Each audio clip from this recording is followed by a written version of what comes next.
ভোর হয়েছে, আজও শীতল রাজকে নিজের পাশে দেখতে পেল না। শীতল মাথায় হাত দিয়ে বলল, আল্লাহ, কবে আমি ওনাকে ঘুমন্ত অবস্থায় দেখতে পাবো? সেই সৌভাগ্য আমার কবে হবে? রাজ সকাল সকাল রিপোর্ট কালেক্ট করতে গিয়েছে, অন্য কাউকে পাঠায়নি, কারণ হয়তো বাবা হওয়ার খবরটা নিজেই সবার আগে জানতে চায়। শীতল বারান্দায় দাঁড়িয়ে থেকে রাজের অপেক্ষা করতে লাগলো। কখন আসবে রাজ, আর কখন সে শুনতে পাবে মা হওয়ার কথা। কাজল বেশ চিন্তা ভাবনা করে চিঠি লিখে পাঠিয়েছে বিজ্ঞাপনের সেই ঠিকানায়। আশ্চর্যের বিষয় হলো, চিঠিতে কোথাও লোকের নাম লেখা নেই, শুধু কোথায় চিঠি পাঠাতে হবে সেটার ঠিকানা লেখা আছে। হঠাৎ শীতল রাজের গাড়ি দেখতে পেল। রাজ গাড়ি পার্কিং করে মেন রোডে ঢুকছে। রাজের হাতে ফাইল দেখা যাচ্ছে। শীতল দৌড়ে সিঁড়ি দিয়ে নামতে নামতে রাজের দিকে তাকালো। রাজের মুখ দেখে মনে হচ্ছে কিছু ঘটেনি, নর্মালি দেখাচ্ছে রাজকে। শীতলের বুকটা কেঁপে উঠল। রাজ শীতলের দিকে নর্মালি তাকালো আর ফাইলটা দিয়ে উপরে চলে গেল। শীতল ফাইলটা আল্লাহর নাম নিয়ে খোলে। রিপোর্টটা দেখেই শীতলের মাথা ঘুরে যায়। শীতলের বুক যেন চুরমার ক্ষতবিক্ষত হয়ে গিয়েছে। শীতল তলিয়ে যাচ্ছে একটা অজানা জগতে। শীতলের চোখে অন্ধকার নেমে এসেছে। কিছুই দেখতে পাচ্ছে না শীতল। হঠাৎ শীতল ফিল করলো কেউ তার হাত ধরেছে, তাকে যেন মায়াবী শান্তির ফেরেশতার মতো দেখতে, যার ছোঁয়ায় শান্তি লাগছে। শীতলের জ্ঞান ফিরল রাতে। চাচা শীতলের মাথায় হাত রেখে চলে গেল। খালা চোখের পানি মুছতে মুছতে বাইরে চলে গেল। কাজল শীতলের মাথায় হাত বুলিয়ে দিচ্ছে। শীতলের এখন কাজলের ছোঁয়ায় কিছুটা শান্তি লাগছে। রাজ নর্মালি সোফায় বসে ল্যাপটপে কাজ করছে, যেন কিছুই হয়নি। বৌরানী প্লিজ কষ্ট পেও না, যা হয় ভালোর জন্যই হয়, সব কিছু ঠিক হয়ে যাবে। দেখো এখন ওই ওষুধটা খাও, তোমার বিশ্রাম প্রয়োজন। কাজল ঔষধ খাইয়ে রুম থেকে চলে গেল। যাওয়ার সময় রাজকে উদ্দেশ্য করে বলল, দাদা ভাই তুমি মেশিন নাও, তাই মানুষের মতো বিহেভ করো বৌরানীর সাথে। তোমার নিজেকে পাল্টানো দরকার। একটাই লাইফ, সেটাকে প্রয়োজনের সাথে সাজাও। মিথ্যে অহংকার করে প্রতিশোধের নেশায় এই একটা লাইফকে ওয়েস্ট করে দিও না প্লিজ। পরে এমন না হয় তুমি অনুতাপে ভুগবে। আজকে যাকে মূল্য দিচ্ছ না, কালকে তার জন্যই বেঁচে থাকতে চাইবে, আর একটু কাছে থাকার জন্য 7 বার মরতেও চাইবে। তার একটু কষ্টে পৃথিবী ধ্বংস করে দিতে চাইবে। তাই এখন থেকেই ছোট্ট ছোট্ট সুখগুলোকে ধরে রাখো। রাজ ছোপা থেকে নর্মালি শার্টের হাতা ফোল্ড করে কাজলের সামনে এসে বলল, আমার পৃথিবী শুধু আমি। আমার বেঁচে থাকার জন্য কাউকে প্রয়োজন নেই। আমি যা করি তা আমার জন্য ঠিক। এই পৃথিবীতে সুখ বলতে কিছুই নেই, সব কিছুই মায়া। সেটা তুমি যত তাড়াতাড়ি বুঝবে ততই তোমার জন্য মঙ্গল। সাইকোলজিকে নিজের মাথা থেকে তাড়াও, এটাকে বাস্তবে রূপান্তরিত করতে যেও না। কাজল চলে গেল। রাজ শীতলের দিকে একবারও তাকালো না পর্যন্ত। চুপচাপ উপর হয়ে কিছুটা শীতলের গা ঘেঁষে শুয়ে পড়ল। শীতলের বুক ফেটে কান্না আসছে। সে এতক্ষণ কাজল আর রাজের কথাগুলো শুনছিল। রাজ কত সহজেই বলে দিল শীতলের কোনো স্থান নেই রাজের কাছে। শীতল কান্না করছে ফুপিয়ে, যে কান্না কেউ শুনতে পাচ্ছে না। দম বন্ধ হয়ে আসছে তার। কেন তার জীবন এমন হচ্ছে? কি দোষ করেছিল সে? মিথ্যা একটা প্রতিশোধের কারণে তার জীবনটা নষ্ট হয়ে যাচ্ছে। সে তো ভাগ্যকে মেনে নিয়েছে, তাহলে ভাগ্য কেন মানছে না শীতলকে? আল্লাহ কি তাকে দেখছে না সে কতটা কষ্ট আছে? একবারও তার ভালোবাসা তাকে সান্ত্বনা পর্যন্ত দিল না। সে কি এতটাই নিকৃষ্ট তার স্বামীর কাছে? সে তো সর্বোচ্চ চেষ্টা করেছে রাজের মনে একটু মায়া সৃষ্টি করতে। রিপোর্টে পরিষ্কার লেখা আছে নেগেটিভ, খাবারের অনিয়মে, লো প্রেশার। শীতল আর কিছুই ভাবতে পারছে না। এই একটাই মাত্রই উপায় ছিল রাজকে ঠিক করার। এই উপায়ে শীতল রাজের চোখে নিজের জন্য ভালোবাসা দেখেছিল। আল্লাহ শীতলকে কেন বাঁচিয়ে রেখেছে? শীতল বেঁচে থাকাকালীন রাজ নিজের থেকে শীতলকে দূরে যেতে দেবে না। শীতলের মৃত্যুর আগ পর্যন্ত তাকে তিলে তিলে মারবে রাজ। শীতল কাঁদতে কাঁদতে ঘুমিয়ে পড়ল। শীতল একটা স্বপ্ন দেখছে, শীতলের হাত ধরে কে যেন গান গাইছে। মানুষটাকে আপন আপন লাগছে, খুব চেনা চেনা লাগছে তাকে। হঠাৎ শীতল ফিল করলো তার মুখের ওপর কেউ নিঃশ্বাস ফেলছে, নিঃশ্বাসটা তার খুব চেনা চেনা লাগছে। শীতলের চোখ তৎক্ষণাৎ খুলে গেল, বাট তার ওপর কাউকে দেখলো না। পাশে তাকিয়ে দেখলো রাজ বেঘরে শান্তিতে ঘুমোচ্ছে শীতলের ঘুম কেড়ে নিয়ে। 2 দিন হয়ে গেল রাজ শীতলের সাথে কথা বলছে না, শীতলকে একবারও টাচও করেনি। শীতল একটু চুপচাপ হয়ে গিয়েছে। শীতল হয়তো শোকে মরে যেত, কিন্তু কাজলের কারণে যেন বেঁচে আছে। কাজল বিভিন্ন উপায়ে করে শীতলের মন ভালো করার চেষ্টা করে। বিভিন্ন গল্পের বই পড়ে শোনায় কাজল শীতলকে। কাজল এতটাও আহত হয়নি শীতল মা হবে না বলে, কারণ সে আগে থেকেই এক্সপেক্ট করেনি এমন কিছু হবে। কিন্তু শীতলের কষ্ট থেকে তার মন খারাপ হয়।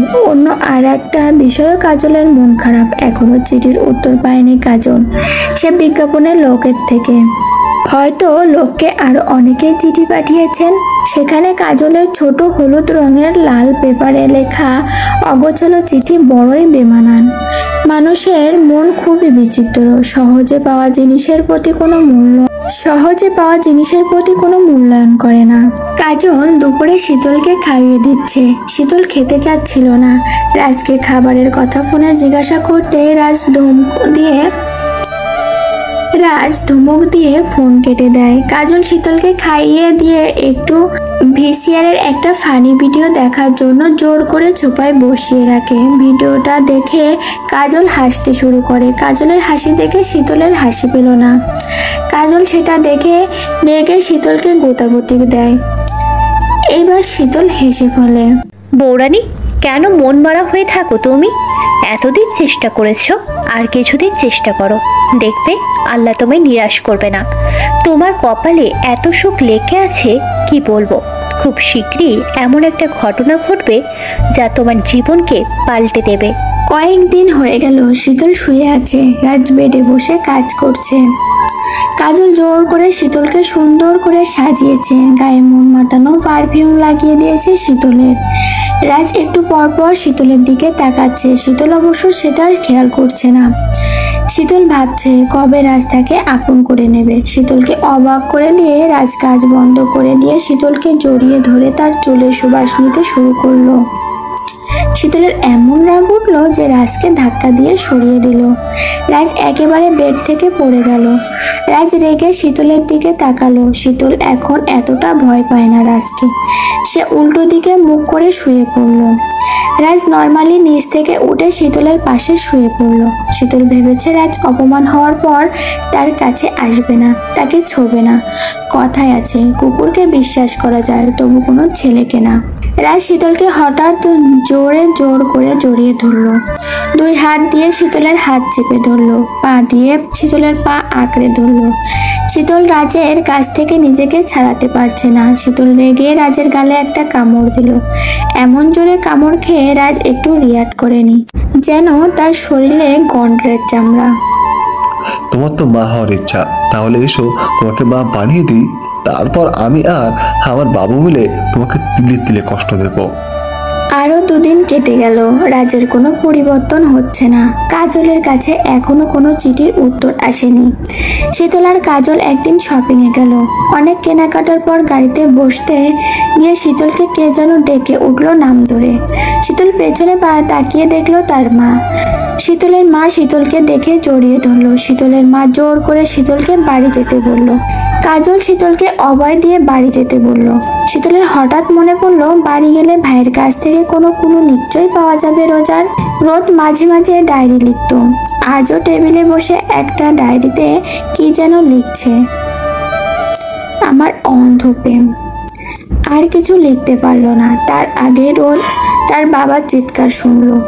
রোদ রুম থেকে নিচে নেমেই শীতলকে দেখলো। শীতলের বাবা শীতলকে বাড়ি থেকে বের করে দিতে যাচ্ছে। শীতল তার বাবার পা ধরে মিনতি করছে তার সাথে একটু কথা বলার জন্য।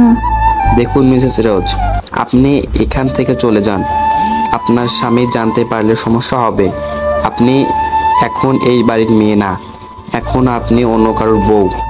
বাবা, এমন করে আমায় পর করে যেও না প্লিজ, আমার কথা একটু শোনো। কোনো কথাও শুনবো না।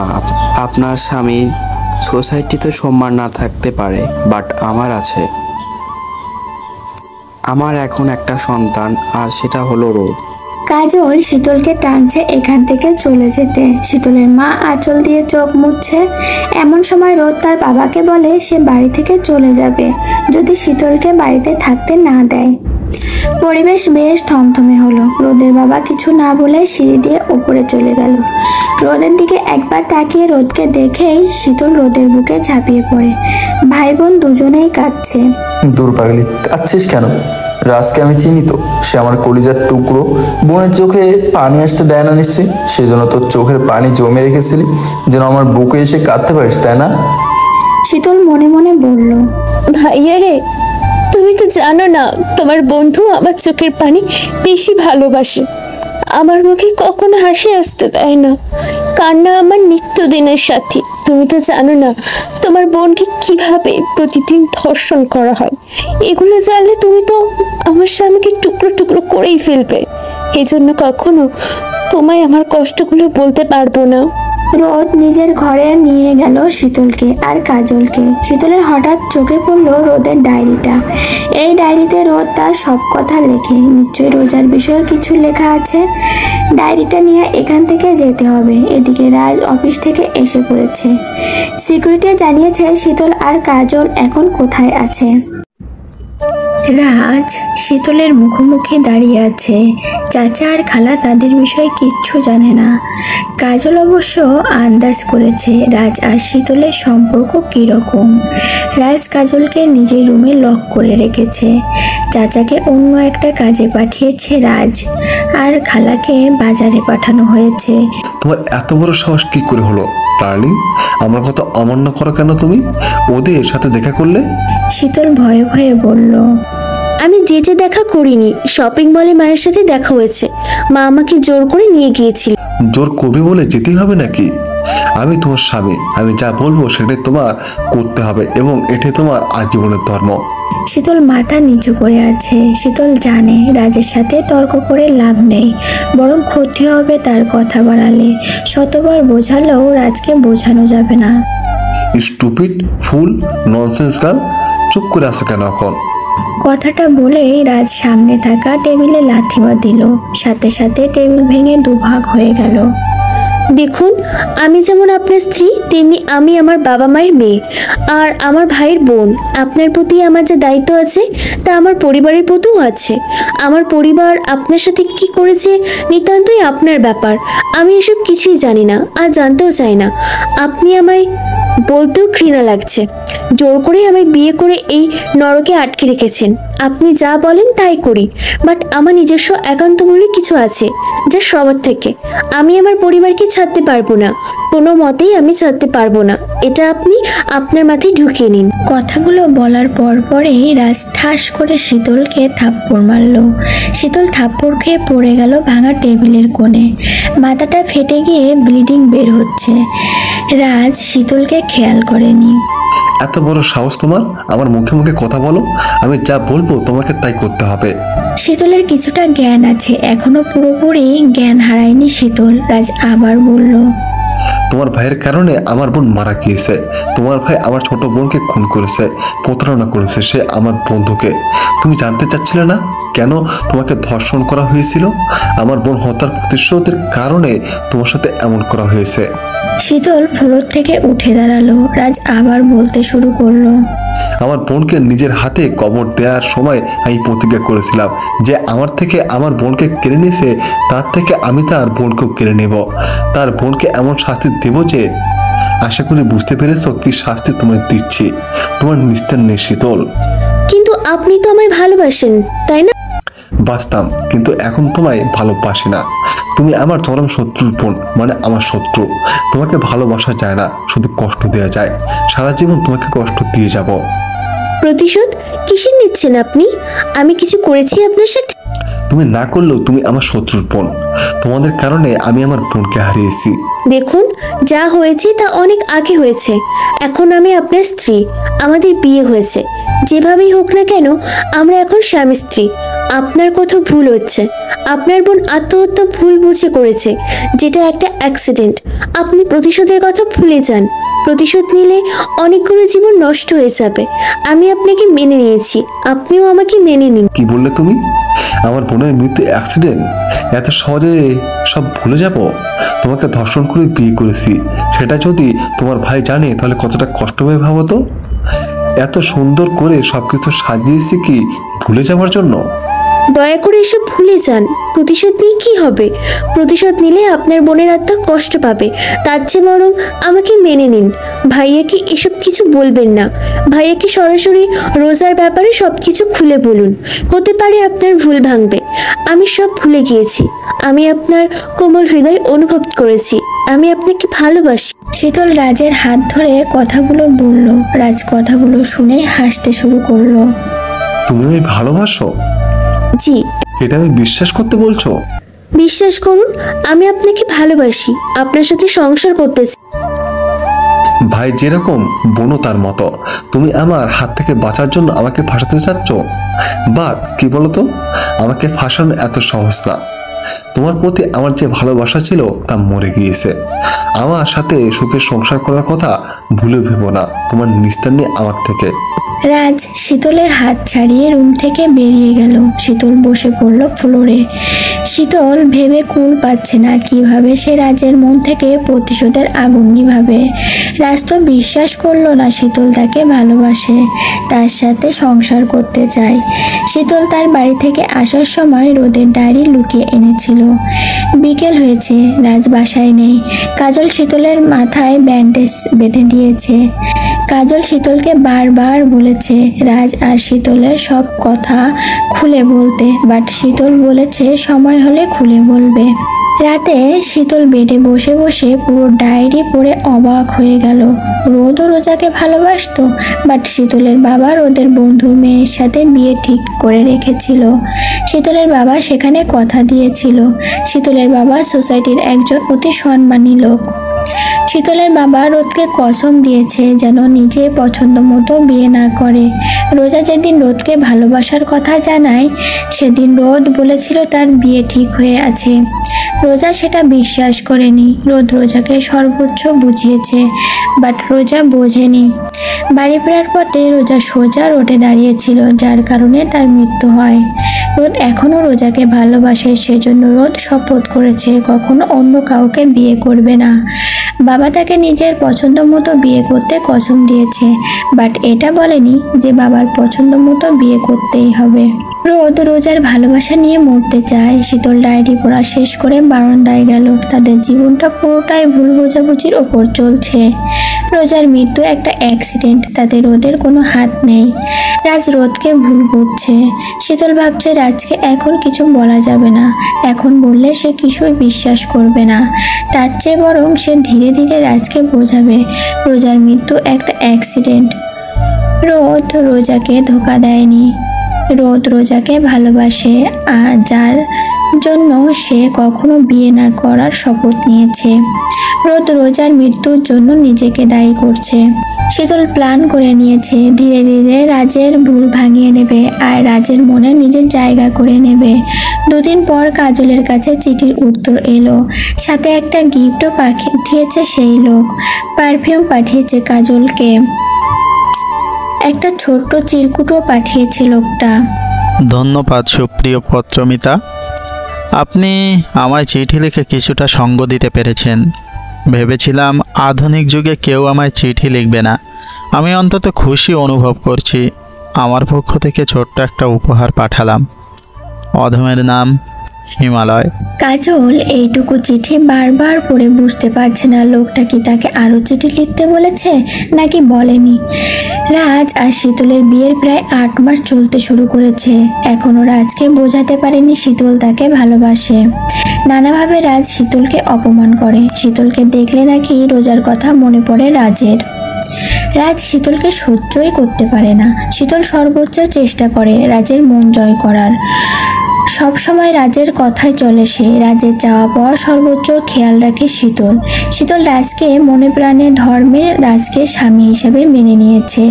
তার বিশ্বাস একদিন রাজ তার ভুল বুঝতে পারবে আর অনুতপ্ত হবে। শীতলকে মেনে নিয়ে ভালোবাসবে রাজ। আরও কয়েক মাস কেটে গেল। রাজ আর শীতলের সামনেই আসতে চলেছে ম্যারেজ ডে। ম্যারেজ ডে 1.5 মাস আগের ঘটনা।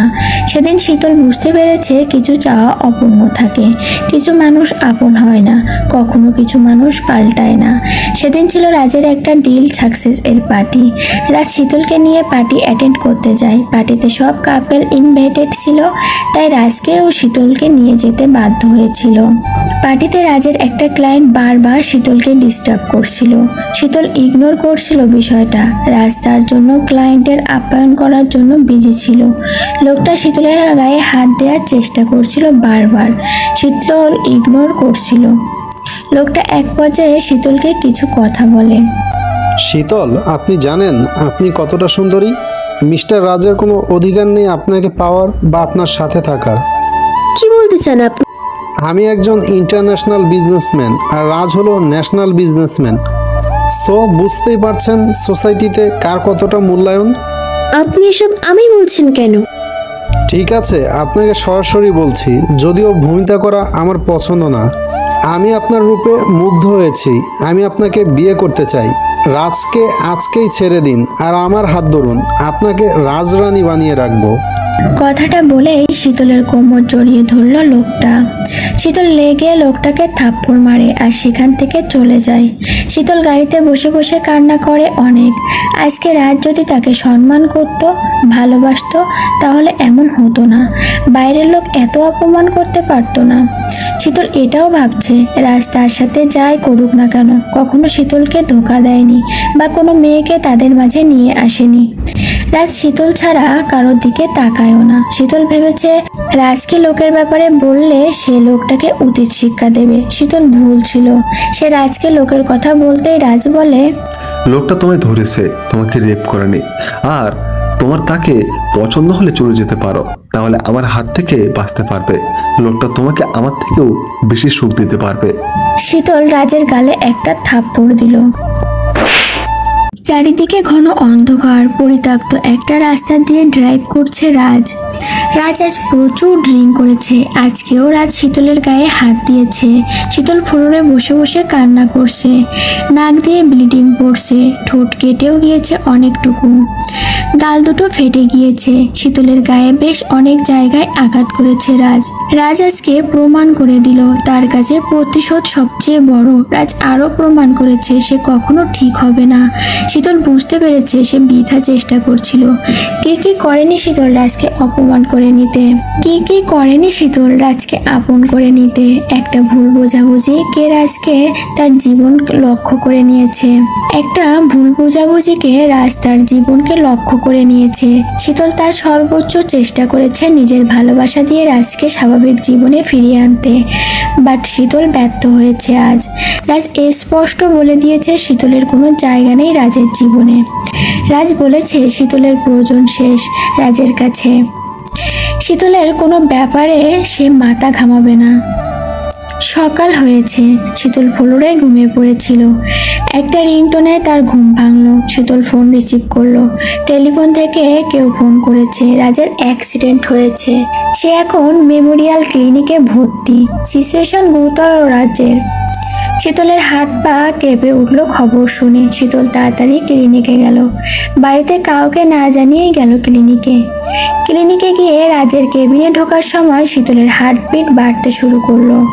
হাজার হোক বাঙালি মেয়ের স্বামী বলে কথা। রাজের পা ভেঙে গিয়েছে, একটা হাতও ভেঙেছে। শরীরের অনেক জায়গায় বেশ চোট লেগেছে। শীতল রাজকে এই অবস্থায় দেখে জোরে জোরে কান্না শুরু করলো। রাজের জ্ঞান না ফেরা পর্যন্ত শীতল ক্লিনিকের নামাজ ঘরে নফল নামাজ পড়লো সারাদিন।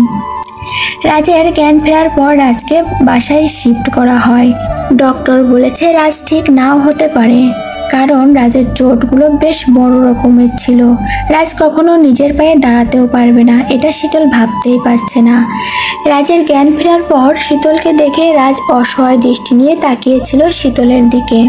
রাজ রাতে শীতলকে মেরে ধরে বলেছিল তার জীবন থেকে চলে যেতে। বাসায় রাজকে নিয়ে এসে স্বামীর পায়ে সকল সেবা উৎসর্গ করে দিতে থাকলো শীতল। শীতল সর্বোচ্চ চেষ্টা করছে রাজকে সুস্থ করে তুলতে। প্রতিদিন রাজকে ডক্টর এসে দেখে যায়। শীতল কোনো নার্সের ওপর ভরসা করতে পারেনি, তাই শীতল নিজেই নার্সের সকল কাজ করছে। শীতল দিন রাত এক করে দিল রাজকে সুস্থ করতে। শীতল ঠিক মতো একদিনও খায়নি, ঘুমায়নি। রাজ এতদিনে শীতলের সাথে একটাও কথা বলেনি।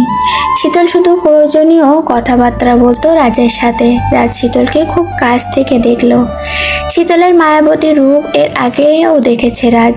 কতটা ধৈর্য দান করেছে আল্লাহ শীতলকে, যার জন্য এত কিছুর পরেও স্বামী সেবা করে যাচ্ছে। স্বামীর জন্য নিজের জীবনকেও জীবন মনে করছে না শীতল। সব সময় রাজের পাশে থাকে। রাজকে খাওয়ানো, গোসল করানো থেকে শুরু করে প্রায় সব কিছু শীতল নিজের হাতে করে। শীতল রাতে প্রায় পুরোটা সময় ধরে নামাজে বসে বসে রাজের জন্য দোয়া করে। চাচা, খালা, কাজল শীতলকে সব সময় সান্ত্বনা দেয় রাজ খুব তাড়াতাড়ি সুস্থ হয়ে যাবে। কাজল রাজকে বিনোদনের জন্য বিভিন্ন বই পড়ে শোনায়। শীতল তখন রাজের হাত পায়ে তেল মালিশ করতে ব্যস্ত থাকে। প্রায় 1.5 মাস পর রাজ সুস্থ হলো। এতদিনেও রাজ কিসের সংকোচে যেন শীতলের সাথে একটা কথাও বলেনি। কেউ বিশ্বাস করতে পারেনি রাজ এত তাড়াতাড়ি সুস্থ হবে। ডক্টরেরা যেখানে বলেছিল রাজ সুস্থ নাও হতে পারে। শীতলের সেবা যত্ন সব মিথ্যে করে দিয়ে রাজকে সুস্থ করে তুলল। রাজ অনেক দিন হলো অফিসে যাচ্ছে। হাতঘড়ি, ওয়ালেট, রুমাল সব কিছু এগিয়ে দিল শীতল রাজকে। রাজ মাথা নিচু করে নিল শীতলের হাত থেকে। রাজ রুম থেকে বের হওয়ার সময় শীতল বলল, আপনার সব দরকারি জিনিসপত্র গুছিয়ে রেখেছি ডেস্কে। আপনার ড্রেসগুলো আলমারিতে পাবেন, জুতোগুলো ড্রয়ারে রেখেছি। আপনার ওষুধগুলো কখন কটা করে খাবেন তা টেবিলে নোটবুকে লিখে রেখেছি। রাজ কিছুটা অবাক হলো শীতলের এমন বিহেভে। রাজ এতদিনে শীতলকে বলল, আমাকে এসব বলছো কেন? তুমি আসো তো এগুলো গুছিয়ে আমাকে দেওয়ার জন্য। তুমি কি কোথাও যাচ্ছ শীতল? শীতল বেশ হালকাভাবে তার কাজল কালো চোখ দিয়ে রাজের চোখে তাকালো। নিজের হাত দিয়ে কোমরে গুজে রাখা শাড়ির আঁচল বের করলো। রাজ আবার বলল, এই শাড়িতে তোমাকে আরো অনেক সুন্দর লাগছে, একদম নববধূ। রাজ কথাটা বলে শীতলের দিকে তাকালো। ততক্ষণ শীতল বারান্দায় চলে গিয়েছে। রাজ হালকা হাসি ঠোঁটে রেখে ডোর ওপেন করে বের হয়ে গেল। দুপুর হয়েছে। রাজ শীতলকে ফোন করলো। রাজ প্রথমবার শীতলকে ফোন করলো। শীতলের ফোন অফ কেন জানো? শীতল ট্রেনে বসে বসে ভাবছে এতদিন যা হয়েছে তার সাথে সেসব কথা। শীতল নিজেকে সান্ত্বনা দিল, এই 1 বছর তার সাথে যা হয়েছে তা একটা অ্যাক্সিডেন্ট মাত্র। শীতল নিজের মনকে মানিয়ে নিয়েছে। সে বুঝতে পেরেছে সব ভালোবাসা পাওয়ার ভাগ্য নেই। সবাই ভালো থাকতে পারে না। জীবন যেরকম শীতলও থাকতে পারেনি। সবাই ভালো থাকতে পারে না জীবনে, যেরকম শীতলও থাকতে পারেনি। সব পিছুটান ছেড়ে সব সম্পর্ক ছিন্ন করে শীতল রাজের জীবন সংসার আর মিথ্যে মায়াজাল থেকে বেরিয়ে এসে বুক ভরে শ্বাস নিঃশ্বাস নিচ্ছে। হ্যাঁ, শীতল আজ রাজের জীবন থেকে মুক্ত হয়েছে। সে আজ রাজের খাঁচা থেকে বেরিয়ে এসেছে। জীবন তাকে কোথায় নিয়ে যাবে সেটাই দেখবে সে। বাবার বাড়ি যাওয়ার সাহস ওর নেই। বাড়িতে গেলে শীতলের সাথে যা হয়েছে তা সবাই জেনে যাবে। রোদ রাজকে মার্ডার করবে এটা নিশ্চিত। শীতলের যাওয়ার মতো তেমন কোনো জায়গা নেই। শীতলের এক খালা থাকে চট্টগ্রামে। শীতল সেখানে যাচ্ছে। শীতলের সাথে কথা হয়েছে তার খালার। কাজল ভার্সিটি গিয়েছে, খালা বাজারে আর চাচা ময়মনসিংহে গিয়েছে একটা কাজে। রাজ অফিসে, তাই এই সুযোগে শীতল বাড়ি ছেড়ে চলে আসতে পেরেছে। শীতল তার গন্তব্যে যাচ্ছে। এদিকে এতবার রাজ কল করেছে শীতলকে, কিন্তু ফোন বন্ধ। শীতল ফোন ইচ্ছে করে বন্ধ করে রেখেছে। রাজের মন আজ অস্থির লাগছে।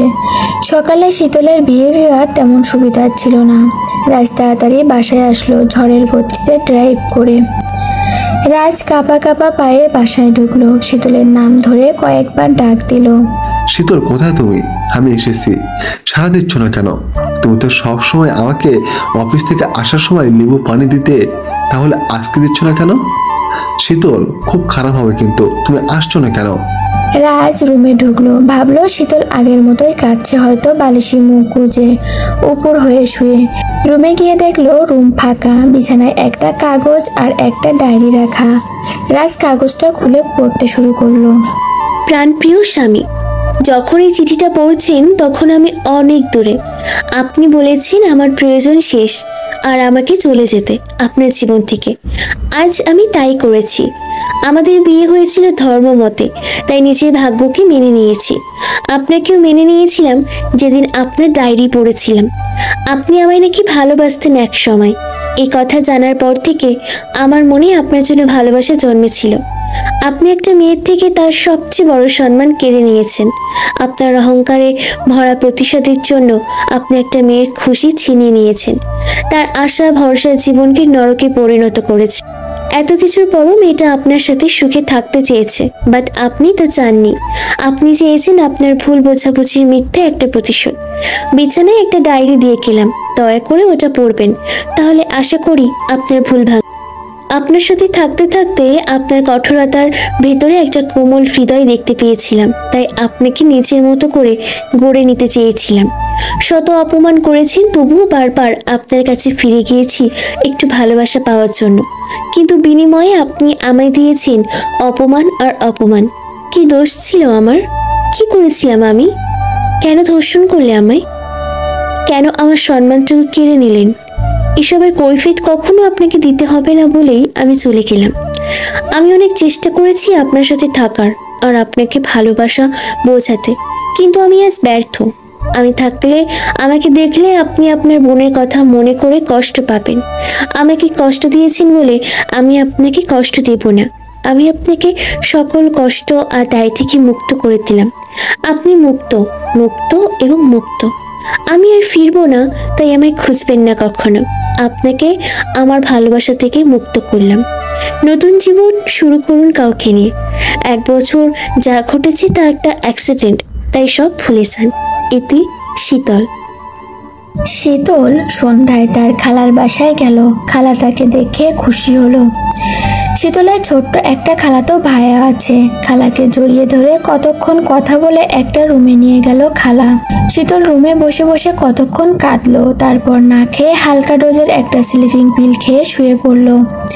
খালা এত ডাকলো তবুও শীতল রাতের খাবার খেলো না। শীতল রাতে কারোর হাতে স্পর্শ পেল কোমরে। শীতল বারবার কোমর থেকে হাত ছাড়াচ্ছে, তবুও হাতটা তার বারবার শীতল কোমর ধরছে। শীতল এবার বিরক্ত নিয়ে হাতটা ধরে তাড়াহুড়ো করে উঠে বসলো। শীতল যা দেখলো তাতে সে অবাক হলো না, বরং চমকে গেল। শীতল একটা জোরে চিৎকার করলো আর কেউ একজন তার মুখ চেপে ধরলো। ডার্লিং, কি সব আওয়াজ করছো? লোকে কি ভাববে বলো তো? পার্সোনাল আওয়াজ এভাবে জোরে কেউ দেয়? আমি তো কিছু শুরু করলামই না, তার আগে আওয়াজ করছো? শীতল মুখ থেকে হাত ছড়িয়ে দিয়ে বলল, আপনি এখানে কিভাবে? ঠিকানা পেলেন কিভাবে? কেন, কিভাবে এখানে এসেছেন? রাজকে এত কাঁচা খেলোয়াড় ভেবো না। তুমি যেখানে যাবে আমাকেও সেখানে পাবে। আমি বনিতে পারি না, তাই সরাসরি বলছি। রাজ বিছানা থেকে উঠে বসলো ফ্লোরে, আর শীতল বিছানায় বসে রইল। রাজ শীতলের হাত ধরে বলল, আমি নিজের ভুল বুঝতে পেরেছি, আমায় মাফ করো। আমি তোমাকে ছাড়া বাঁচতে পারবো না, বিকজ তোমায় ভালোবাসি। আমি তোমার সব অভিযোগ শুনবো আর আমার নিজের বিচার করব তোমার হাতে। চাপকে আমার পিঠের ছাল ছাড়িয়ে নেবে তুমি, তাহলে কিছুটা হলেও তোমার চোখের পানির দাম মেটাতে পারবে। কারণ আমি শুধু তোমায় তোমায় ভালোবাসি। শীতল কোনো রিয়াক্ট করছে না। সে রাজের থেকে হাত ছাড়িয়ে নিজের চোখগুলো বারবার ওপেন করছে আর অফ করছে। শীতলের মনে হয় হ্যালুসিনেশন হচ্ছে। তুমি এমন চুপ করে কেন আসো ডার্লিং? বুঝতে পেরেছি তুমি আমাকে কোনো শাস্তি দিতে চাও না, এই জন্যই এমন চুপ করে আসো। আচ্ছা, সব কথা পরে হবে, আমার এখন ঘুম পেয়েছে, চলো আমরা ঘুমাই। রাজ শীতলকে নিয়ে চাদর গায়ে নিয়ে বেডে শুয়ে পড়ল। শীতল ভাবছে যা ঘটছে তা সত্যি নয়। এতদিন একটা মানুষের সাথে থেকেছে সে, হঠাৎ চলে আসাতে মানুষটাকে সে কল্পনা করছে। সব তার মনের ভুল। শীতল নিজের মনের ভুল ভাঙাতে নিজের হাতে জোরে একটা চিমটি দিল। ততক্ষণে রাজ শীতলকে জড়িয়ে ধরে শীতলের ঠোঁটের কাছে আসতে চলেছে। শীতলের ঘোর কাটলো। সে বুঝতে পেরেছে এটা তার কল্পনা নয়। শীতল রাজকে কাছে আসতে দেখে জোরে একটা ধাক্কা মারল। আকস্মিক ধাক্কাতে রাজ টাল সামলাতে না পেরে মেঝেতে পড়ে গেল। শীতল বেড থেকে উঠে দাঁড়ালো। আপনি কি চান আমার কাছে? আবার কেন এসেছেন আমার কাছে? 1 বছর তো কম শাস্তি দেননি আমায়, আরও শাস্তি কি বাকি আছে? আপনাকে মুক্তি দিয়েছি আমার জীবন থেকে, আপনি এখান থেকে চলে যান। কোনো অভিযোগ নেই আপনার উপর, আপনি আসতে পারেন। শীতল কথাগুলো বলে অন্যদিকে মুখ ঘুরিয়ে নিল। রাজ ফ্লোরে থেকে উঠে শীতলের কোমর জড়িয়ে ধরে বলল, আমি অনুতপ্ত, আমাকে মাফ করে দাও। আমি আমার ভুল শুধরে নিয়েছি। আমি বুঝতে পেরেছি প্রতিশোধ বলে কিছু নেই, যেটা আছে সেটা শুধু ভালোবাসা। আমি তোমায় কতটা ভালোবাসি সেটা তুমি চলে আসার পরে জানতে পেরেছি, আর খুব ভালো করে বুঝতে পেরেছি। এখানে কিভাবে এসেছি তা পরে বলবো, কিন্তু এখানে আমি এসেছি আমার ভালোবাসার জন্য। শীতল এক ঝটকা দিয়ে রাজের হাত কোমর থেকে সরিয়ে নিল। বন্ধ করুন এসব ড্রামা। বিজনেসম্যান না হয়ে আপনার ড্রামাতে কাজ করা দরকার ছিল। আপনি ফিরে যান, আমি আপনার সাথে ফিরবো না। এই 1টা বছর অ্যাক্সিডেন্ট হিসেবে ধরে নিয়েছি আমি। আমার জীবনে দুঃস্বপ্ন এই 1 বছর। ডার্লিং, জানি তুমি অভিমান করে আসো, আর করাটাই স্বাভাবিক। আমি তোমার সাথে অন্যায়ের উপর অন্যায় করেছি, আর তুমি বিয়েটাকে ভাগ্য বলে মেনে নিয়ে আদর্শ স্ত্রীর ভূমিকা পালন করেছো। কিন্তু এখন তো আমি বুঝতে পেরেছি তোমাকে কতটা ভালোবাসি। এখন তা যদি জানতে। শীতল দরজার কাছে গিয়ে দরজাটা খুলে বলল, চেহারা দেখতে হিরোর মতো আপনার। সিনেমায় কাজ করতে পারবেন, কারণ আপনি নিখুঁত অভিনয় করেন। আপনার অভিনয় দিয়ে আমাকে আর ভোলাতে পারবেন না। দয়া করে আসতে পারেন। শীতল হাত দিয়ে যাওয়ার জন্য ইশারা করলো। রাজ অসহায়ভাবে বলল, আমি তো অনুতপ্ত হয়েছি, আমাকে মাফ করে দাও ডার্লিং। আমি তোমাকে ভালোবাসি। কি? আপনি আমায় ভালোবাসেন? আপনি নিজেকে ছাড়া তো কাউকে ভালোবাসতে পারেন না আমার জানা মতে। কথাটা বলেই শীতল হাসতে শুরু করলো। এমনভাবে হাসছে শীতল যেন তার সামনে কোনো জোকার দাঁড়িয়ে আছে। তুমি এভাবে হাসতে পারলে কি করে? আমার ভালোবাসা নেই? তুমি কি আমায় ভালোবাসো না? শীতল হাসি থামিয়ে বলল, কি বললেন? আমি আপনাকে ভালোবাসি কি না? Yes, just say that you love me. I just hate you. Raj এবার চমকে গেল শীতলের এমন কথা শুনে। বললে ডার্লিং? ইংরেজিতে বলেছি। আপনি তো ইংরেজি ছাড়া কথাই বলেন না। আপনার তো না বোঝার কিছু নেই। তারপরও আমি শুনিনি তুমি কি বললে এখন। ঠিক আছে, বাংলায় বলছি। আমি আপনাকে জাস্ট ঘৃণা করি। শুনেছেন আপনি? তুমি মিথ্যে বলছো, তুমি আমাকে ভালোবাসো। আমি আপনাকে ভালোবাসি না। আর আপনার মতো জানোয়ারকে কেউ কখনো ভালোবাসতে পারে না। আপনি শুধু ঘৃণা করার পাত্র। আমাকে কেউ কেন ভালোবাসতে যাবে? কাউকে তো বলিনি ভালোবাসতে। আমি আমার বউকে ভালোবাসতে বলেছি। তুমি তো সবার মতো না। তুমি তো আমাকে চেনো। আমি যা করেছি তা রাগের মাথায় করেছি। এখন তো আমি অনুতপ্ত। শীতল তাচ্ছিল্যের হাসি দিয়ে বলল, একটা মেয়ের থেকে তার সবচেয়ে বড় মূল্যবান জিনিসটুকু কেড়ে নিয়েছেন। বিয়ে করে এর থেকেও আরও অসম্মান করেছেন। লোকেদের সাথে আমাকে আপনার গার্লফ্রেন্ড মানে রুম পার্টনার হিসেবে পরিচয় দিয়েছেন। দিনের পর দিন মুখ বুজে সব অন্যায় সহ্য করেছি, কারণ আপনার মায়া থেকে বের হতে পারছিলাম না। তখন তো আপনার ভালোবাসা কোথায় ছিল? রাত চুপ করে আছে। এগুলোর উত্তরে তার কিছু বলার নেই। সব তো সত্যই বলেছে শীতল। শীতল আবারও বলল, আমি ভেবেছি মা হতে চলেছি। আপনি হয়তো আমাকে আপন করে নেবেন বাবা হওয়ার খুশিতে। কত আশা করেছিলাম, কিন্তু আল্লাহ চান না আমরা একসাথে থাকি। তাই তিনি মা হওয়ার সৌভাগ্য আমায় দেননি। আমার বুক ভেঙে চুরমার হয়েছিল, চোখের পানি যেন সমুদ্র হয়ে গিয়েছিল। তখন একবারের জন্য আমাকে সান্ত্বনাটুকু দেননি। তখন আপনি কোথায় ছিলেন? রাজ অপরাধীর চোখে তাকিয়ে বলল, আমি কষ্ট পেয়েছিলাম যখন শুনলাম আমি বাবা হচ্ছি না। রাতে তোমাকে খুব কাছ থেকে দেখেছিলাম, যখন তুমি আমার নিঃশ্বাস অনুভব করে চোখ খুললে তখন আমি উল্টো দিকে শুয়ে পড়েছিলাম। আমার মাথায় তখনও প্রতিশোধের নেশা চলছিল, তাই তো আমি তোমার দুঃখ কষ্ট বুঝতে পারছিলাম না। সব মিথ্যা কথা বলছেন আপনি। যখন দেখলেন সব মায়া কাটিয়ে আমি চলে এসেছি, তখন আপনি সেটা সহ্য করতে পারলেন না, তাই মিথ্যা বলে আমাকে এখন নিজের খাঁচাতে আবার বন্ধ করতে এসেছেন। আমাকে আরও কষ্ট দিতে চাচ্ছেন বিকজ আপনার প্রতিশোধ এখনো পুরো হয়নি। রাজ বলল। আমাকে তুমি ভুল বুঝেছ, যেমনটা আমি আগে তোমাকে ভুল বুঝেছি। রাজ এক গ্লাস পানি দিল শীতলকে পাশের টেবিল থেকে। শীতল, পানিটুকু খাও প্লিজ, তারপর ঠান্ডা মাথায় সব চিন্তা করো। 1 বছর শুধু একটা অ্যাক্সিডেন্ট ছিল, তাই সব ভুলে যাও না প্লিজ। আমাকে মেনে নাও, আমি এখন তোমাকে ছাড়া থাকতে পারবো না, তুমিও আমাকে ছাড়া থাকতে পারবে না। শীতল রাজের দেয়া পানি খেলো না। শীতল বলল। আমি সব ঠান্ডা মাথায় ভেবেছি, আমি আপনাকে আর কখনো মেনে নিতে পারবো না। আমি আপনার থেকে আমার সব ভালোবাসা মুছে নিয়েছি। আমার মনে আর কখনো আপনি ভালোবাসা জাগাতে পারবেন না। আপনি চলে যান প্লিজ। আমি চলে যাওয়ার জন্য আসিনি, তুমি আমার উপর অভিমান করে আসো। যখন তোর অভিমান ভাঙবে তখন বুঝতে পারবে তুমি এই জানোয়ার ধর্ষক নিকৃষ্ট রাজকে ভালোবাসো। আপনার ধারণা ভুল। আমি আমার মনকে মানিয়ে নিয়েছি, আমি আপনাকে ছাড়াই থাকতে পারবো। আপনি দয়া করে চলে যান এখান থেকে। কাল সকালেই বুঝতে পারবেন আপনি আমায় ভালোবাসেন না। আমার সাথে এতদিন থাকায় এখন আপনাকে ছেড়ে চলে এসেছি বলে আপনার ভেতরে একটা মোহ লেগে আছে, তাই মনে হচ্ছে আমাকে ছাড়া আপনি থাকতে পারবেন না। আসল কথা হচ্ছে আপনি আমায় ভালোবাসেন না। তার মানে আমার ভালোবাসা একটা মোহ? জি হ্যাঁ। রাজ এবার ভীষণ রেগে গেল। শীতলকে বিছানায় চেপে ধরে বলল। আমি তোমাকে ভালোবাসি, এটাই সত্য, আর আমি তোমাকে ছাড়া এক মুহূর্ত থাকতে পারবো না। অনেক ভালো করে বোঝালাম তোমায়, তাই এমন অ্যাটিটিউড দেখাচ্ছ। রাজের ভালোবাসা এত সস্তা নয় যে তুমি বললে আর তোমায় ভুলে যাবো। এতক্ষণ সহজ ভাষায় বোঝালাম তো তাই বুঝতে পারছো না। এখন তোমায় কঠিন ভাষায় বোঝাবো। রাজের ভালোবাসা কি তা তোমায় দেখাবো। কত প্রকার, কি কয় ভাগে ভাগ করা যায়, উদাহরণ সব বুঝিয়ে দেবো ডার্লিং। শীতল বেডে ঘুমিয়ে আছে আর রাজ ফ্লোরে হাঁটু গেড়ে বসে শীতলের চাঁদের মতো ফেসটুকু দেখছে। কি সুন্দর সুশ্রী আর ইনোসেন্ট ফেস শীতলের। এই মেয়ে বিশাল হৃদয়ের কাছে রাজের হৃদয় জাস্ট একটা অতি নগণ্য বস্তু। শীতল রাজের সাথে কথা কাটাকাটি করতে করতে এক পর্যায়ে ঘুমিয়ে পড়েছে। প্রায় সারা রাত শীতল রাজের সাথে তর্ক করেছে। শেষ রাতে শীতলের চোখ লেগে এসেছিল, তাই অজান্তেই ঘুমিয়ে পড়েছে।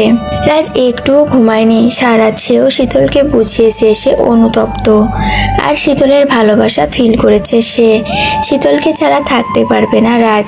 রাজ সত্যি সত্যি বুঝতে পেরেছে জীবন একটাই, তাই খারাপ কিছু দিয়ে জীবনটাকে নষ্ট করার মানে হয় না। কাউকে ভালোবেসে সুখে সারা জীবন কাটিয়ে দেওয়া জীবনের লক্ষ্য। এক জীবনে দুঃখ স্থান না দিয়ে সুখের স্থান দেয়া হলো জীবনের মানে। দেরি হলেও রাজ এগুলো বুঝতে পেরেছে। এখন শুধু শীতলকে বোঝাতে পারলেই হলো। শীতলের ঘুম ভাঙেনি এখনো। রাজ শীতলকে নিজেই বলল। ইস, কি নিষ্পাপ ফুলের মতো মেয়ে শীতল। ও ভুল বুঝাবুঝি করে এই মেয়েটার সাথে জঘন্য কি কাজটাই না করেছে সে। অন্যায়ের ওপর অন্যায় করেছে সে, অথচ এই মেয়েটা এগুলোর প্রতিবাদ করেনি। উল্টো রাজের মন জয় করার জন্য নিজেকে বিলিয়ে দিয়েছে রাজের কাছে। কটা ছেলের ভাগ্যে এমন মেয়ে জোটে। রাজ খুব লাকি, তাই তো এমন মেয়ে জুটেছে তার মতো ছেলের কপালে। শত শত অপমান অন্যায়ের পরেও যেই মেয়েগুলো নিষ্ঠার সাথে তাদের আপন মানুষদের সাথে থাকে, তাদের হাত ছাড়ে না, এই মেয়েগুলো আসলে উপরওয়ালার বিশেষ এক সৃষ্টি। শীতলের ঘুম ভাঙতে সে রাজকে খুব কাছে দেখলো। শীতল বেড থেকে এক লাফ দিয়ে উঠে পড়ে। ডার্লিং, কি করছো? এত জোরে কেউ লাফালাফি করে, যদি তোমার কিছু হয় ব্যথা পাবে। প্লিজ নিচে নেমে এসো। শীতলের রাজের এমন বিহেভ আর সহ্য হচ্ছে না। ইচ্ছে করছে রাজের ঘাড়ের রগ ছিঁড়ে খেয়ে ফেলতে। এ কি, আপনি এখানে? এখনো যাননি আপনি? আমি কোথায় যাব ডার্লিং? তুমি যেখানে আমিও যে সেখানে থাকবো। দেখুন, ড্রামাবাজি বন্ধ করুন। আপনি চলে যান এখান থেকে। যাবো তো, অন্যের বাসায় বউকে নিয়ে পড়ে থাকবো কেন খামোখা? নিজের বাসা থাকতে। তুমি রেডি হও, এখনই আমি চলে যাব তোমাকে নিয়ে। শীতল রেগে বলল, আমি যাব না আপনার সাথে। এই কথা কতবার বলতে হয়? আপনি একটা মোহের মধ্যে আছেন।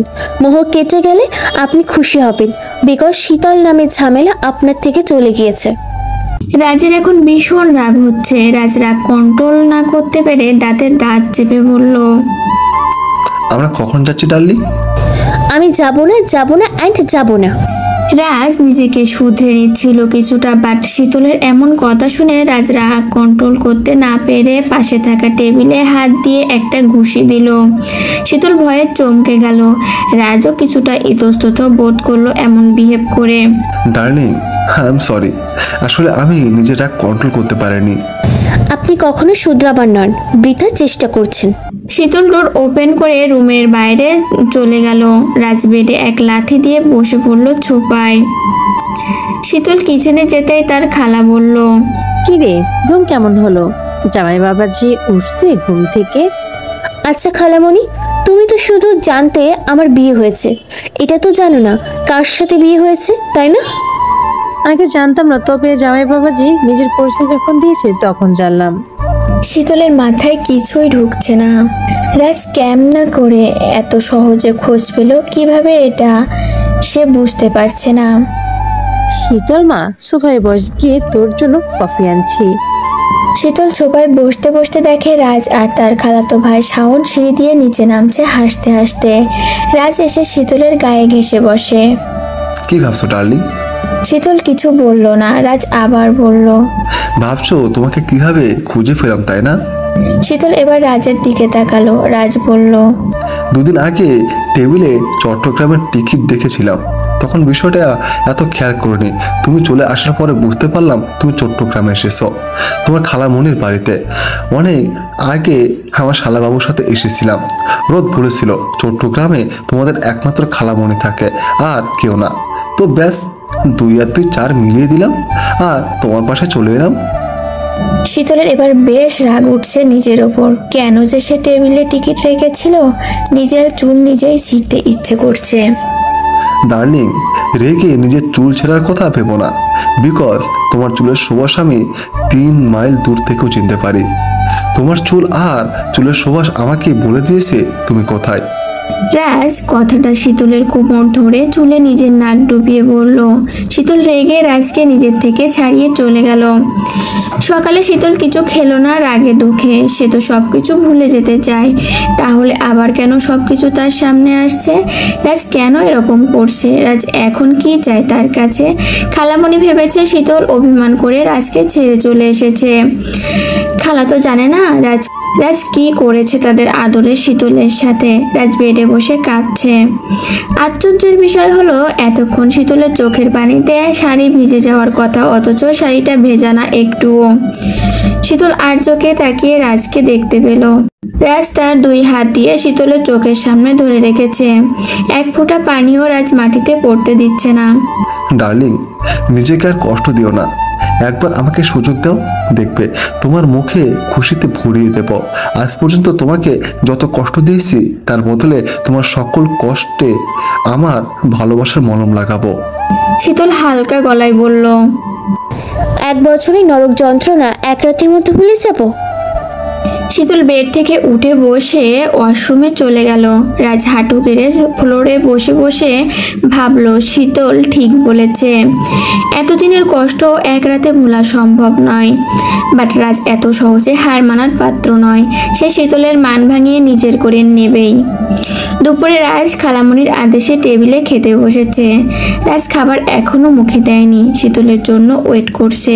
শীতল সিঁড়ি দিয়ে রেডি হয়ে নামছে। রাজ শীতলকে দেখে অবাক হলো। শীতল শাড়ি ছেড়ে 3 পিস পরেছে। শুধু তাই নয়, গায়ের গয়নাগাটিও সব খুলে ফেলেছে। নাকে রাজের দেয়া নাকফুল খুলে ছোট্ট মুক্তোর একটা নাকফুল পরেছে। খালা বলল, শীতল মা, খেয়ে নে, সকালে খাসনি বলে জামাই বাবাজিও খায়নি। শীতল রাজের পাশে বসলো। রাজ টেবিলের নিচে তাকিয়ে আছে। শীতলের এমন পরিবর্তন দেখে রাজের বুক ভেঙে যাচ্ছে। শীতল চুপচাপ খাচ্ছে, রাজও হালকা করে খাচ্ছে। হঠাৎ শীতল অনুভব করলো তার হাঁটুতে কেউ হাত রেখেছে। এটা যে রাজের হাত তা ভাবতে একটু সময় লাগলো না। শীতল খাওয়া ছেড়ে রাজের দিকে তাকালো আর রাগে ফুঁসতে থাকলো। রাজ কানে কানে বলল, তোমার এত বড় সাহস হলো কি করে? শাড়ি ছেড়ে সালোয়ার কামিজ পরার, আর গয়নাগুলো খুললে কেন? এগুলো কি দোষ করেছে? এগুলো না থাকলে আমার আপনার থেকে দূরে থাকতে সুবিধা হবে। এগুলো থাকলে আপনার কথা মনে পড়বে। আমি আপনাকে ভুলে যেতে চাই। রাজ কাটা চামিচ দিয়ে মাংসটাকে কুচি কুচি করে কাটছে রাগে। এমন রাগ উঠছে তার জাস্ট বলার বাইরে। শীতলকে একা পেলে রাজ মজা বোঝাবে। শীতল একটা কাজের জন্য একটা জায়গায় যাবে, তাই বিকেলে খালার বাসার সামনে দাঁড়িয়ে আছে। খালা তার অফিসে গেছেন দুপুরে একটা কাজে, গাড়ি নিয়ে গিয়েছেন, সেজন্য শীতল রোদের মধ্যে ট্যাক্সির জন্য ওয়েট করছে।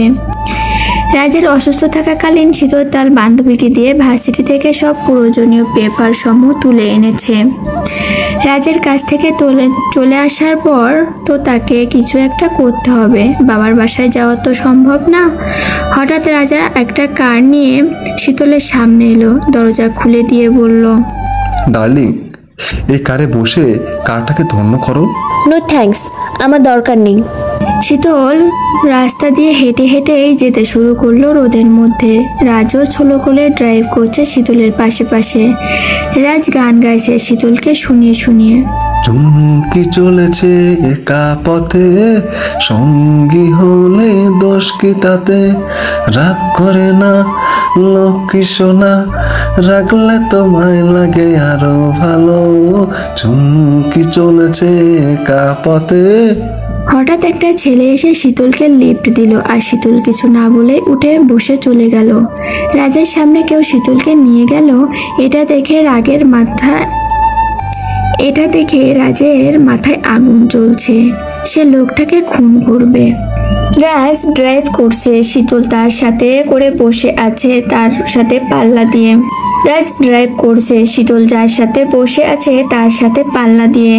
রাজের ইচ্ছা করছে লোকের গাড়িটাকে ধাক্কা মেরে খালে ফেলে দিতে, বাট সেটা সে করতে পারছে না, কারণ লোকের সাথে তার শীতলও যে আছে।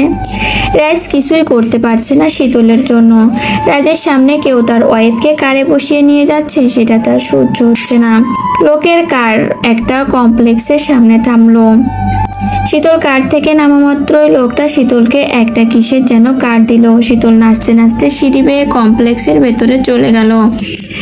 একবার হলো তাকালো না পর্যন্ত পেছনে ফিরে। লোকটা গাড়ি নিয়ে কতক্ষণ তাকিয়ে থাকলো শীতলের যাওয়ার পানে। দূর থেকে রাজ লোকটার মুখও দেখতে পাচ্ছে না। লোকটা যেই ড্রাইভ করে সামনে থেকে চলে গেল, ঠিক তখনই রাজও লোকের পেছনে পেছনে ড্রাইভ শুরু করলো। শীতলের জন্য লোকটাকে কিছু করতে পারছিল না রাজ। এখন তো শীতল নেই, এটাই উত্তম সময় লোকটাকে শাস্তি দেওয়ার। লোকটা ড্রাইভ করছে আর রাজও ফুল স্পিডে ড্রাইভ করছে।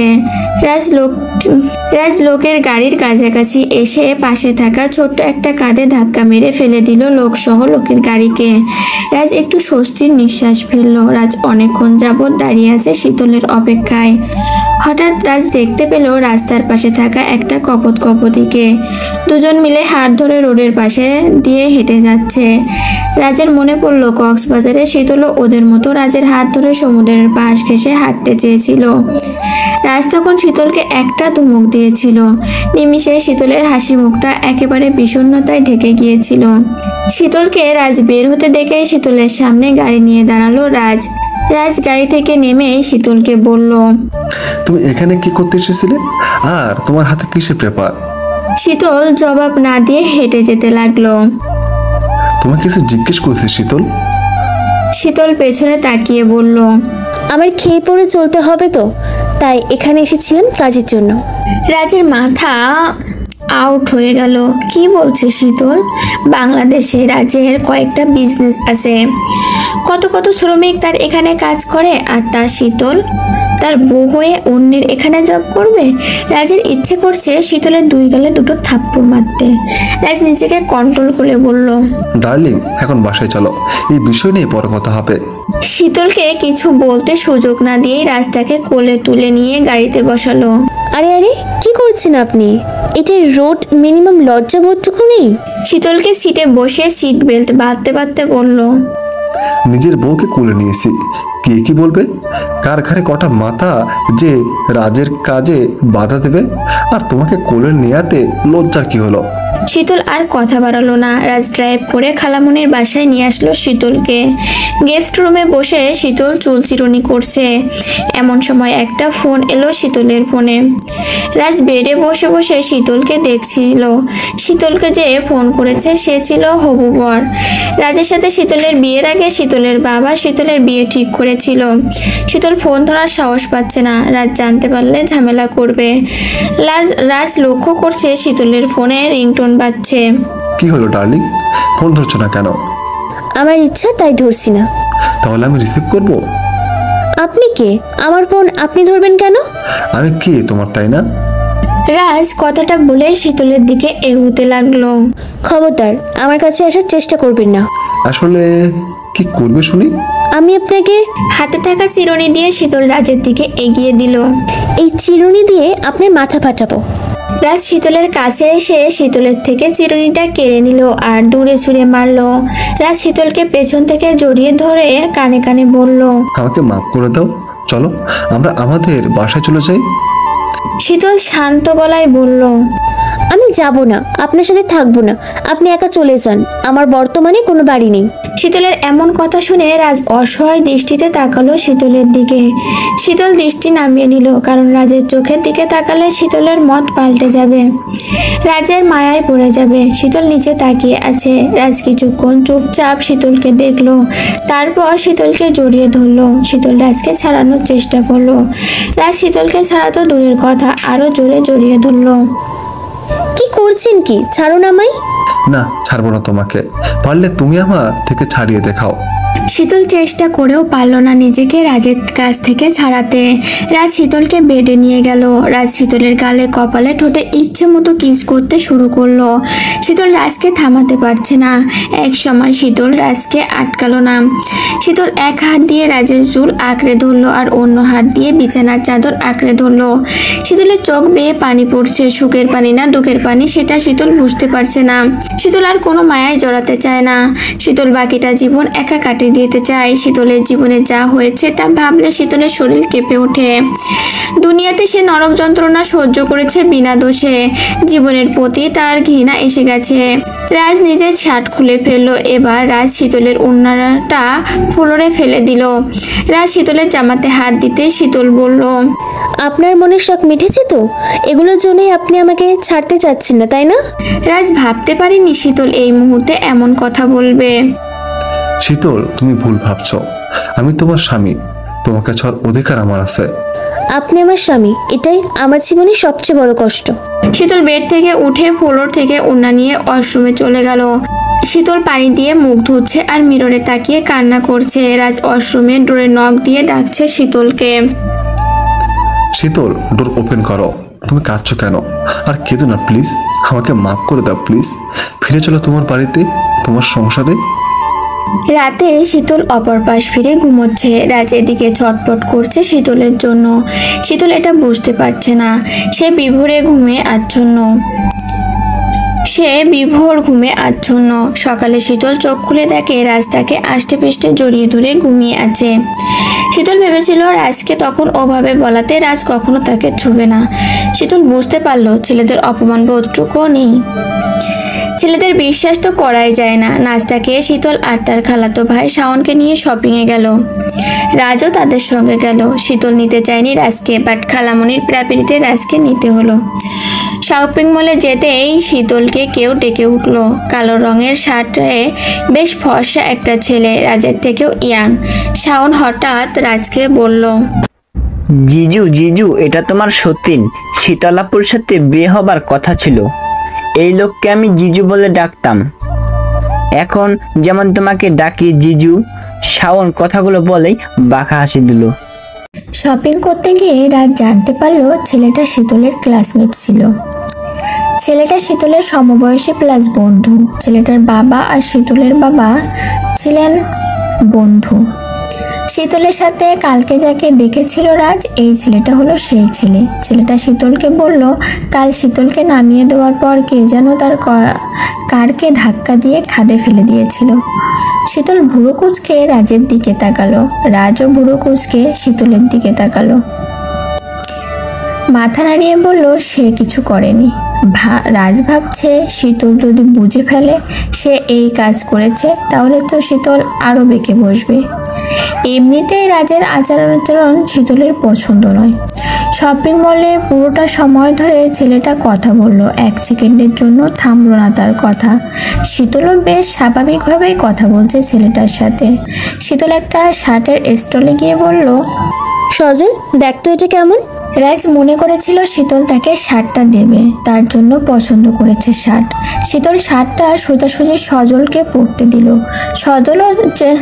সজলও চেঞ্জ রুমে থেকে নাচতে নাচতে পড়ে এলো।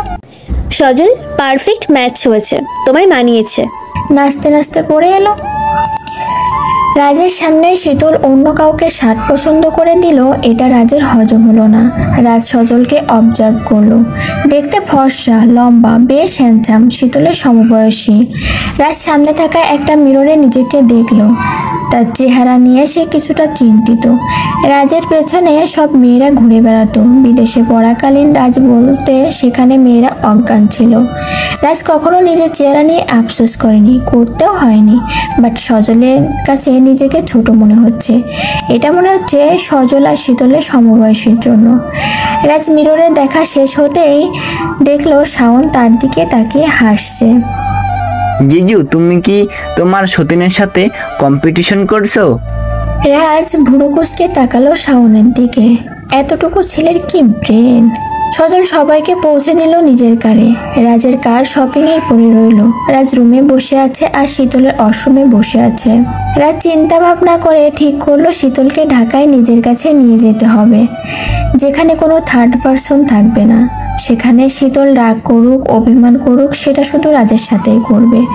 একসময় শীতল রাজকে মেনেও নেবে। এখানে থাকলে কখনো শীতল মেনে নেবে না রাজকে। শীতল তো কোনো কথাই বুঝতে পারছে না। শীতল বিকেলে দেখলো খালামণি আর রাজ কিছু পেপার নিয়ে ডিসকাস করছে। খালামণিকে বেশ খুশি লাগছে। শীতল রুমে এসে বারান্দায় দাঁড়াতেই রাজ রুমে এলো। ডার্লিং রেডি হও, আজকে ঢাকা যাবো। শীতল বিরক্তি নিয়ে বলল, কতবার বলবো আমি যাব না আপনার সাথে? আপনি যান ঢাকা, আমার জব হয়েছে আর আমি এখানে কোথাও বাসা ভাড়া নিয়ে থাকবো। রাজ এবার শীতলকে দেয়ালের সাথে চেপে ধরে বলল, যে যেমন তার সাথে তেমন বিহেভ করা উচিত। মানে হলো তুমি আমার সাথে ঢাকা যাবে, নয়তো তোমার প্রিয় খালামণি অফিস, ঘর, বাড়ি, ব্যাংক ব্যালেন্স, মান সম্মান হারিয়ে পথে বসবে। মানে ভয় পেয়ে তোতলাচ্ছ কেন? পথে বসতে পারে, বাট ভুলেনি বসবে। আপনি কি বলতে চান সরাসরি বলুন প্লিজ। ঠিক আছে বলছি, শোনো তাহলে। তোমার খালামণির একটা প্রজেক্ট আছে, যার জন্য তিনি ওনার সব কিছু আমার কাছে জমা রেখেছেন। লোনের জন্য তিনি আমার কাছে সব কিছু জমা দিয়েছেন। আমি ব্যাংক লোনের ব্যবস্থা করেছি। এখন যদি আমি বেঁকে বসি তাহলে উনি ওনার সব কিছু ব্যাংকের কাছে হারাবেন, কারণ ব্যাংকটা চলে আমার হুকুমে। তোমার খালামণিকে চাইলে আমি পথ বসাতে পারি। I hope you understand. আপনি এটা করতে পারেন না। করতে পারি তোমার জন্য। নো। ইয়েস। দেখুন, আঙ্কেলের মারা যাওয়ার পর অনেক কষ্ট করে খালামণি এই পর্যন্ত এসেছে। আপনি ওনাদের সাথে কিছু করবেন না। আমি কখন বললাম কিছু করব? আপনি আমাকে মারুন, কাটুন, যা করুন, বাট খালামণিকে ছেড়ে দিন প্লিজ। আমি ছেড়ে দেব, তার আগে বলো তুমি আমার সাথে যাবে আর আমার সাথে থাকবে। শীতল কাঁদতে কাঁদতে ফ্লোরে বসে পড়ল। আপনি এতটা জঘন্য জানা ছিল না, নিজের স্বার্থের জন্য অন্যের ক্ষতি করতে পারেন। রাজও ফ্লোরে বসে শীতলের চোখের পানি মুছে দিয়ে বলল, আমাকে মাফ করে দাও। এটা ছাড়া তোমাকে নিজের কাছে নিয়ে যাওয়ার কোনো উপায় ছিল না। শীতল একরাশ ঘৃণা নিয়ে রাজের দিকে তাকালো। আপনি শুনে রাখুন, আমার শরীর আপনার সাথে থাকবে কিন্তু আমার মন থাকবে না। আগে তুমি আমার সাথে ফিরে চলো তো, তারপর তোমার পুরোটাই আমার করে নেব। সন্ধ্যার ফ্লাইটে প্লেনে ঢাকা চলে আসলো শীতল আর রাজ। রাজের খালা, চাচা আর কাজল জানে শীতল রাজের সাথে বেড়াতে গিয়েছে। তারা কেউ জানে না শীতল রাজকে ছেড়ে চলে গিয়েছিল। সবাই শীতলকে দেখে খুশি হলো। শীতল রাজের বাসায় গিয়ে আগে বারান্দায় দাঁড়িয়ে থাকলো। ঢাকায় প্লেনে বসে আসতেও বেশ রাত হয়েছে, সবাই ঘুমিয়ে আছে। রাজ বেডে বসে থাকতে থাকতে বোরিং ফিল করছে আর ওয়েট করছে শীতলের জন্য। বাট শীতলের রুমে আসার কোনো গন্ধটুকুও নেই। কাজল শুয়ে শুয়ে ভাবছে চিঠিগুলোর কথা। প্রায় 1 বছর যাবৎ লোকটা চিঠি লিখছে, তবুও কাজলের মন বলছে না একটুও লোকটার চিঠির উত্তর দিতে। কাজলের চিঠির উত্তরের জন্য লোকটা অনুরোধ করেছে, তবুও কাজল চিঠি লিখছে না। লোকটার শেষ চিঠির কথাগুলো ছিল, হিমালয় পত্রমিতা, আপনি আমার নিঃসঙ্গ জীবনকে সঙ্গ দিয়েছেন। আমার এখন আপনার কথা ভেবেই ভেবেই সময় কাটে।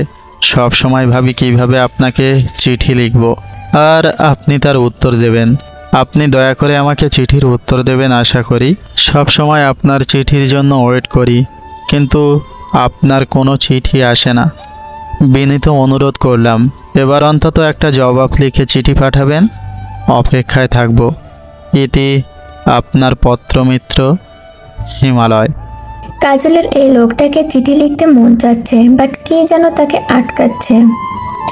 কাজলের সিক্স সেন্স বলছে এই লোকটা তার জন্য ঠিক না, এটা তার ব্রেন বলছে, বাট মন বলছে লোকটার নিঃসঙ্গ কাটাতে। শীতল রুমে এসে বলল, সজলকে গাড়ি চাপা দিয়েছেন কেন? রাজ এমন একটা ভাব করলো যেন সে কিছুই শোনেনি। শীতল আবার বলল, একটা প্রশ্ন করেছি, সেটার উত্তর দাও। আই মিন দিন। এই তুমি কি বললে? আমাকে প্রথম তুমি বললে তুমি, এখন তো কি তুমি আমাকে তুমি বলবে? বাজে কথা রাখুন প্লিজ। আচ্ছা রাখছি। আর সত্যি কথা বলছি, আমার সহ্য হয়নি কেউ আমার বউকে পাশে বসে আমার সামনে দিয়ে নিয়ে যাবে। আপনি ওকে এই তুমি কাকে ও বলছো? আমাকে কখনো ও বলনি। আর শোনো, আমি যদি জানতাম এটা তোমার হবু বর, তাহলে খাতে নয় আগ্নেয়গিরিতে ফেলে পুড়িয়ে মারতাম। আমাকে কেউ কি সাহায্য করতে পারে না? যে সাহায্য করতে চাইবে তাকে এরকম করবেন? একদম ঠিক করেছো, এর থেকে আরো বেশি কিছু করব। শীতল রাগে গজগজ করে নিজের গাল ফুলিয়ে ফেলেছে। এই লোকের সাথে কথায় কাজে কিছুতেই পারা যাবে না। ডার্লিং, শপিং মলের কথা ভুলিনি। তুমি আমার সামনে অন্য কাউকে শার্ট পছন্দ করে দিলে, এটা তুমি কিভাবে পারলে? কাজল আমার ফ্রেন্ড, সেই হিসাবে দিতেই পারি। তোমার হবু বড় ছিল, সেই হিসেবে দিতেও পারো, তাই না? ছি ছি ছি, কতটা সস্তা আপনার চিন্তা ভাবনা। আপনি কখনোই শুধরাবেন না, তাই না? শীতল ওয়াশরুমে চলে গেল। রাজ নিজের মাথায় একটা থাপ্পড় দিয়ে বেডে বসলো। সে এগুলো কি করলো? উল্টোপাল্টা কথা। এমনি শীতল তার উপর রেগে আছে, আর এখন তো আরো রেগে গেছে বোধ হয়।